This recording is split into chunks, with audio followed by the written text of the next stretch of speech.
Ever wonder how a hero can consistently defy the odds?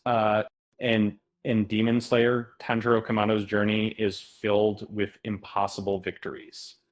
Um, but let's be real. Sometimes luck or a generous mangaka plays a bigger role than skill. This isn't to diminish Tanjiro's heart, but to acknowledge those fights where the villains should have claimed victory. Let's look at 7 instances where the odds were stacked too high and the bad guys nearly crushed the hero.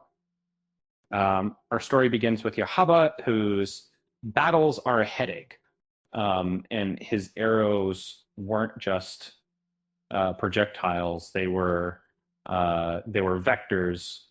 In Tanjiro, uh, already injured.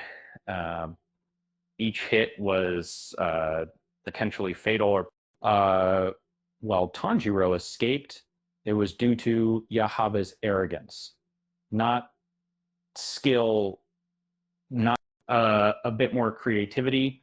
And Tanjiro would have been twisted into oblivion.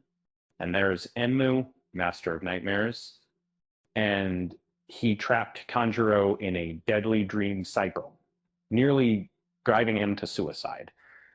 Inosuke's quick thinking saved Tanjiro from a self-inflicted death, while Nezuko's powers helped break the illusion.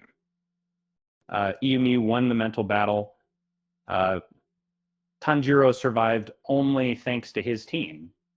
Tengu, with his multiple heads and sonic screams, overwhelmed Tanjiro.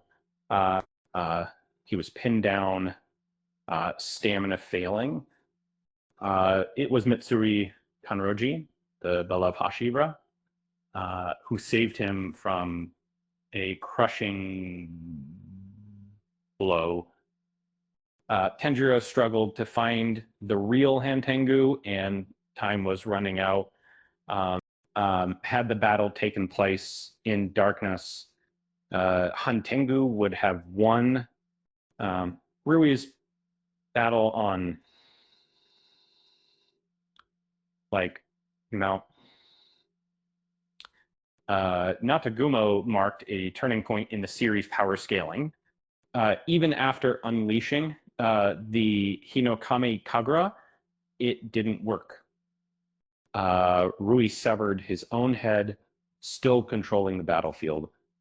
Tanjiro was left helpless, and only Yu Tomioka's intervention prevented a swift defeat. Rui outplayed Tanjiro. It was a near loss.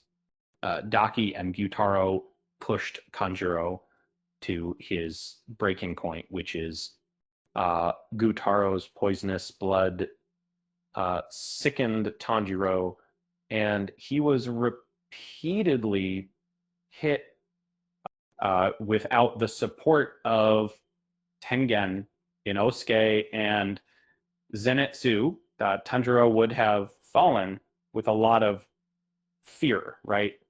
Gyutaro had defeated 15 Hashira, and Tanjiro was a rookie. Nezuko's intervention and Tengen's technique bought Tanjiro precious time, but he was practically a corpse after the fight. Akaza's formidable opponent nearly defeated Tanjiro, even after decapitating strike. Akaza's resilience allowed him to regrow his head while Tanjiro lay unconscious. And it was Akaza who defeated himself through a moral awakening, not Tanjiro's strength. It was a rare case where the antagonist's internal conflict decided the outcome. Finally, Muzan Kibutsuji, the Demon King, nearly crushed Tanjiro, He inflicted grievous wounds, and Tanjiro was repeatedly on the brink of death.